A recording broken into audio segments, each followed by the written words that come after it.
तो आज हम बात कर रहे हैं खो गई किताब कहानी के एक अंश की। ये कहानी हमें ले जाती है भविष्य में। साल है 2157। कहानी शुरू होती है टॉमी नाम के एक लड़के से, जिसे मिलती है एक बहुत पुरानी असली कागज की किताब।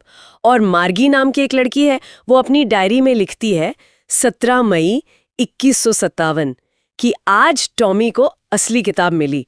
सोचिए कितनी बड़ी बात थी उसके लिए।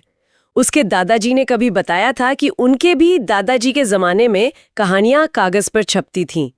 तो आज हम देखेंगे कि इस खोज पर बच्चों का रिएक्शन क्या था और कहानी में जो स्कूल दिखाए गए हैं अतीत के और भविष्य के, उनमें कितना फर्क है। तो ये जो किताब मिली थी दिखती कैसी थी? बताया है कि पन्ने पीले थे, सिलवटें थीं और शब्द वो स्क्रीन की तरह चलते नहीं थे, बस अपनी जगह रुके हुए थे। टॉमी को तो ये सुनकर लगा, अरे ये तो एकदम बर्बादी है। मतलब उसका कहना था, एक बार पढ़ ली तो क्या फेंकनी पड़ती होगी। हमारी टेलीस्क्रीन देखो, उस पर तो लाखों किताबें आ जाती हैं। हाँ, और ये जो बर्बादी वाला विचार है ना, ये बड़ा दिलचस्प है।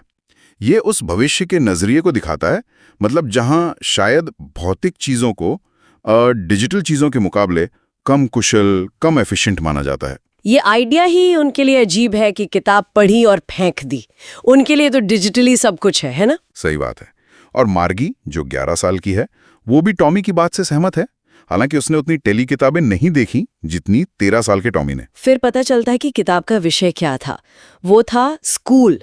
और ये सुनते ही मार्गी का पहला रिएक्शन था, स्कूल? अरे स्कूल के बारे में लिखने जैसा क्या है? मुझे तो स्कूल से नफरत है। और ये नफरत क्यों थी, ये भी बताया गया है। उसका जो मैकेनिकल टीचर था, वो उसे भूगोल में टेस्ट पर टेस्ट दिए जा रहा था और वो बेचारी खराब करती जा रही थी। उसका प्रदर्शन गिरता जा रहा था, जब तक कि उसकी माँ ने वो काउंटी इंस्पेक्टर को नहीं बुलवाया। हाँ, वो काउंटी इंस्पेक्टर जो असल में टीचर का नहीं, मशीन का मैकेनिक था। उस मैकेनिकल टीचर का वर्णन भी बड़ा अजीब सा है, बड़ा काला भद्दा सा, एक बड़ी स्क्रीन वाला।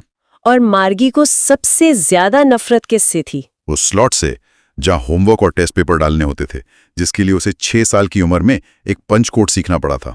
सोचिए। और मशीन, वो तो तुरंत नंबर बता देती थी। बिल्कुल। यही हमें भविष्य की शिक्षा की एक झलक मिलती है। मतलब एकदम अकेली, तकनीक पर आधारित, हाँ, व्यक्तिगत जरूरत के हिसाब से ढलने वाली भी। जैसे वो भूगोल का लेवल धीमा कर दिया गया था, लेकिन उसमें वो इंसानी जुड़ाव, वो मानवीय संपर्क बिल्कुल गायब है। और यही मार्गी की निराशा की वजह है। वो काउंटी इंस्पेक्टर की भूमिका भी बस एक जैसे मशीन ठीक करने वाले की है, टीचर की